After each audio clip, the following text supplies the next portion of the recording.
Projects తీసుకొస్తే దానికి అనుగుణంగానే మనం డ్యామ్స్ అన్నీ కూడా కట్టి హైడ్రో ఎలక్ట్రిక్ పవర్ని జనరేట్ చేయడానికి అవకాశం ఉంటుంది. ఆ దిశగా అడుగులు వేయాల్సిన అవసరము మరి భారతదేశంలో ఉంది. అంతేకాకుండా మన ఆంధ్రప్రదేశ్లోని చూసుకున్నట్టయితే పోలవరం ప్రాజెక్ట్ ఉంది. పోలవరం ప్రాజెక్టు దగ్గర సుమారుగా 960 మెగావాట్స్ పవర్ని ప్రొడ్యూస్ చేసే సామర్థ్యత ఉన్న పోలవరం ప్రాజెక్టు. ఇవాళ మేము కేంద్ర ప్రభుత్వాన్ని అడుగుతున్నాము, ఆంధ్ర రాష్ట్రం అన్యాయంగా విభజన జరిగి 8 సంవత్సరాలు కావస్తూ ఉంది.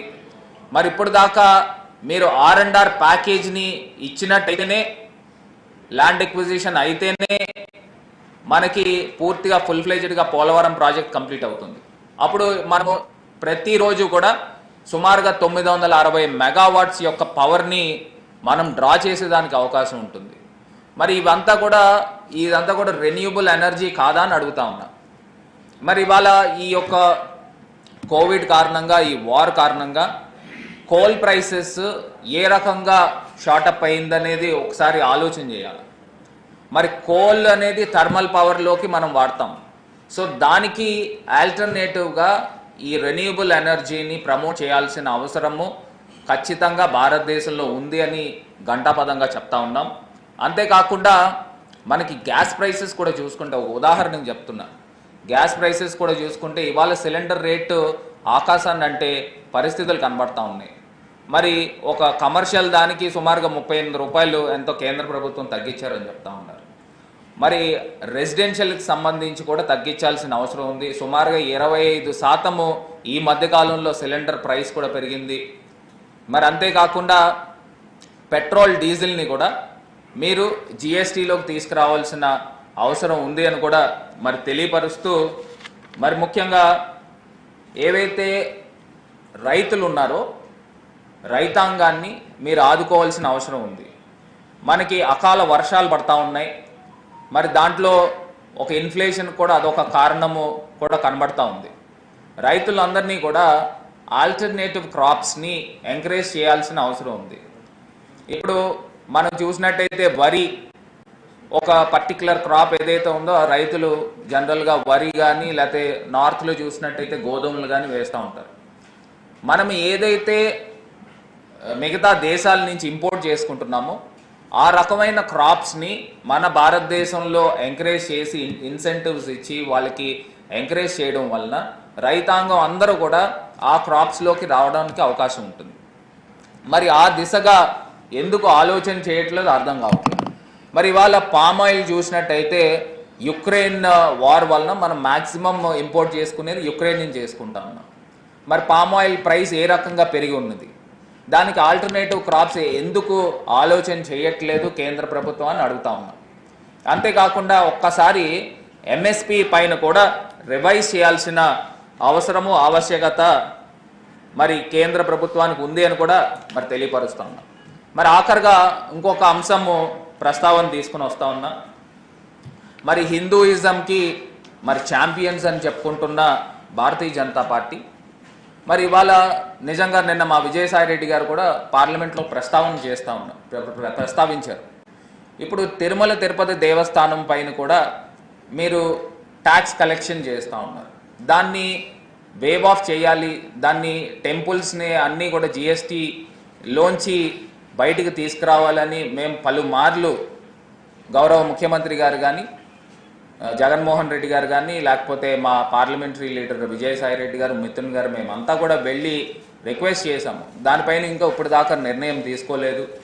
మరి హిందువుల యొక్క మనోభావాలను కూడా మీరు దృష్టిలో పెట్టుకొని దానిపైన కూడా టీటీడీ పైన వచ్చే ట్యాక్స్ని కూడా వేవ్ ఆఫ్ చేయాలని మరి మిమ్మల్ని కోరుతా ఉన్నాము.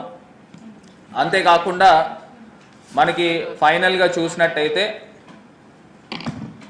ఫ్రీ ట్రేడ్ అగ్రిమెంట్ దగ్గరకు వచ్చేసరికి ఏవైతే రూపాయి డీవాల్యూ కాకుండా ఏ రకంగా ఎప్రిషియేట్ చేయాలి, మనం గతంలో కూడా చూస్తే బార్టర్ సిస్టమ్ కింద ఉండేది. మరి ఆ రకంగా ముందుకు రావాల్సిన అవసరం ఉంది. మనకి ఏదైతే మనము ఇక్కడ ఎక్కువ పండించుకుంటున్నామో డాలర్తో ఎక్స్చేంజ్ చేయకుండా మనకి ఈ వాల్యూకి తగ్గట్టు మనం ఎక్స్పోర్ట్ చేస్తాము, ఆ వాల్యూకి తగ్గట్టు ఇంపోర్ట్ చేసుకుని ఆ రకమైన ఫ్రీ ట్రేడ్ అగ్రిమెంట్ని ప్రమోట్ చేయాల్సిన అవసరం ఉంది అని కూడా ఈ యొక్క సందర్భంగా తెలియపరుస్తూ ఓవరాల్గా మరి కేంద్ర ప్రభుత్వము నేను ఏదైతే ప్రధానమైన అంశాలు చెప్పానో ఆల్టర్నేటివ్ సోర్స్ ఆఫ్ ఫ్యూయల్స్ కూడా మరి ప్రధానమంత్రి గారు కూడా 2030 నాటికి పూర్తిగా తగ్గించుకొని హైడ్రోజన్ కానీ లేకపోతే రెన్యూబుల్ ఎనర్జీ కానీ హైడ్రో ఎలక్ట్రిసిటీ వైపున అడుగులు వేస్తామని మరి చెప్తా ఉన్నారు. కానీ అది ఆచరణ సాధ్యంలో ఎంతవరకు మరి ముందుకు వెళ్తుందని కూడా మరి ఒక్కసారి ఆలోచన చేయాల్సిన అవసరం ఉందని కూడా తెలియపరుస్తూ ఇవాళ ఆంధ్రప్రదేశ్ రాష్ట్రం అనే కాదు మిగతా రాష్ట్రాలన్నీ కూడా దేశవ్యాప్తంగా కూడా మరి జిఎస్టీలో డివల్యూషన్ ఆఫ్ ట్యాక్సెస్ కిందన 42% రావాల్సిన అవసరం ఉంది. మరి ఇవాళ మీరు కేంద్ర ప్రభుత్వం ఇంకా కొత్తగా ట్యాక్సెస్ని యాడ్ చేస్తూ సెస్లని సర్ఛార్జీలని మరి ట్యాక్సెస్ని యాడ్ చేస్తూ ఈ 42% అల్లా కూడా 31%కి పడిపోయిన పరిస్థితులు కనబడతా ఉన్నాయి. మరి ఇవాళ ఆంధ్రప్రదేశ్నే ఎగ్జాంపుల్ కింద తీసుకుంటే సుమారుగా ఈ 3 సంవత్సరాల్లో డివల్యూషన్ ఆఫ్ ట్యాక్సెస్ గాను సుమారుగా 46,000 కోట్ల రూపాయలు మరి ఆదాయము కేంద్ర ప్రభుత్వం నుంచి రావాల్సిన ఆదాయం రాలేదు. ఇంకొక పక్కన మన అందరికీ కూడా తెలుసు మరి తెలంగాణకు వెళ్ళిపోయిన తర్వాత మరి ఆంధ్రప్రదేశ్కి ఏదైతే జీవనాడి కిందన మేమంతా భావిస్తామో పోలవరం ప్రాజెక్ట్ని శరవేగంగా కంప్లీట్ చేసి R&Rని LAని త్వరగా రిలీజ్ చేయాలని మరి కోరుతా ఉన్నాము. మరి కాగ్ ఇచ్చిన నివేదిక ప్రకారంగానే చూసుకున్నట్టయితే మరి రెవెన్యూ డెఫిసిట్ ఏదైతే ఉందో మీరు ఇంకా 18,000 కోట్ల రూపాయలు బకాయిలు ఉన్నారు. అది కేంద్ర ప్రభుత్వం ఆంధ్ర ప్రభుత్వానికి ఆంధ్ర రాష్ట్రానికి రిలీజ్ చేయాల్సిందిగా మరి కోరుతా ఉన్నాము. మరి గతంలో కూడా ఇంకొక ప్రధానమైన అంశం తెలుగుదేశం ఎన్డీఏలోంచి బయటకు వచ్చిన తర్వాత ఏదైతే వెనకబడిన జిల్లాలు ఉన్నాయో ఆ వెనకబడిన జిల్లాలకి మీరు కేవలం 50 కోట్ల రూపాయలు ఒక్కొక్క జిల్లాకి ఇస్తూ ఉన్నారు. మేము ఆ యొక్క అమౌంట్ను కూడా మీరు గత 3 సంవత్సరాలు కాదు కదా 4-5 సంవత్సరాల నుంచి రిలీజ్ చేయడం జరగలేదు. దాన్ని కూడా ఇమీడియట్గా 5 సంవత్సరాలకి ఒక్కసారి రిలీజ్ చేయడం వలన దాన్ని మేము క్యాపిటల్ ఎక్స్పెండిచర్కి ఉపయోగించడానికి అవకాశం ఉంటుందని కూడా తెలియపరుస్తూ దాంతోపాటు ఏవైతే ఒరిస్సాకు సంబంధించిన కేబీకే డిస్ట్రిక్ట్స్ ఉన్నాయో ఆ కేబీకే డిస్ట్రిక్ట్స్కి మీరు ఏ రకంగా అయితే వెనకబడిన జిల్లాలకి మీరు అమౌంట్ ఇస్తున్నారో ఎట్ పార్ విత్ కేబీకే జిల్లాలకి ఇచ్చిన విధంగా 7 వెనకబడిన జిల్లాలు ఆంధ్రప్రదేశ్లో వాటికి కూడా ఇవ్వాలని మరి కేంద్ర ప్రభుత్వానికి అపీల్ చేస్తూ ఏవైతే ఈ ప్రధానమైన అంశాలని మేము పార్లమెంట్లో లేవనెత్తాం. హైయెస్ట్ ఫార్మ్ ఆఫ్ డిస్కషన్ పార్లమెంట్లో జరిగింది.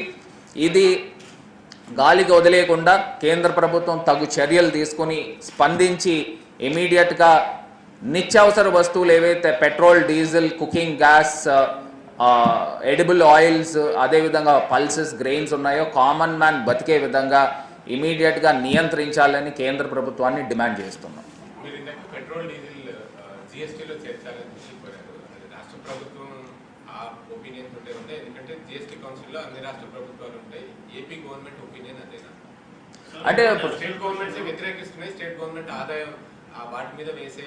అంటే నేను ఒకటి చెప్తా ఉన్నా ఇవాళ మనం చూసినట్టయితే డివల్యూషన్ ఆఫ్ ట్యాక్సెస్లో 42% స్టేట్ గవర్నమెంట్కి ఇవ్వాలి.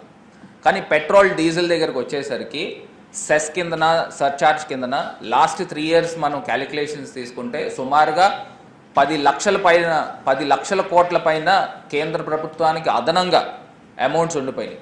ఏదైనా మీరు చేసినప్పటికీ కూడా ట్రాన్స్పరెంట్గా చేయమని అడుగుతా ఉన్నాం. ఇప్పుడు మీరు ఏదైతే జిఎస్టీలో తీసుకొస్తారో ఆటోమేటిక్గా ప్రైస్ తగ్గితే కామన్ మ్యాన్ బతికేదానికి అవకాశం ఉంటుంది. ఇవాళ జిఎస్టీ కౌన్సిల్ కూడా చూస్తే బీజేపీ పాలిత రాష్ట్రాలే మెజారిటీ ఉన్నాయి. సో వాళ్ళు ఏది నిర్ణయం తీసుకుంటే అది జరుగుతాం. ఇప్పుడు మనకి యూనియన్ ఆఫ్ స్టేట్స్లో చూస్తే మనకి నాకు తెలిసి సుమారుగా భారతదేశంలో 17 స్టేట్స్ దాకా బీజేపీ పాలిత రాష్ట్రాలు ఉన్నాయి. మరి జిఎస్టీ కౌన్సిల్లో మెజారిటీ వాళ్ళే ఉన్నారు కాబట్టి వాళ్ళు వ్యతిరేకిస్తూ ఉన్నారు. నేను ఇవాళ ఇక్కడ కామన్ మ్యాన్ బతకాలనే మనకి ఇన్ఫ్లేషన్ కర్టైల్ చేయాలనే ఆలోచన చేస్తున్నాము. అంతేకాకుండా ఏవైతే ఈ యొక్క లాంగ్ టర్మ్ పొదుపు లోన్స్ ఉన్నాయో వీటిని యొక్క ఇంట్రెస్ట్ రేట్ కూడా పెంచమని అడుగుతా ఉన్నాం. ఇప్పుడు 7.1% నుంచి 8% చేయమని అడుగుతా ఉన్నాం. అప్పుడు ఈ మొత్తాలన్నీ కూడా డిపాజిట్స్ కింద రావడం వల్ల కేంద్ర ప్రభుత్వం దగ్గర కూడా ఒక లిక్విడ్ ఆఫ్ అమౌంట్ కూడా ఉంటుంది కాబట్టి ఇన్ఫ్లేషన్ కట్టేల్ చేయడానికి ఇది ఒక మార్గము. సో దీనిపైన కూడా ఆలోచన చేయాలని చెప్పేసి కూడా మేము డిమాండ్ చేస్తూ ఉన్నాం.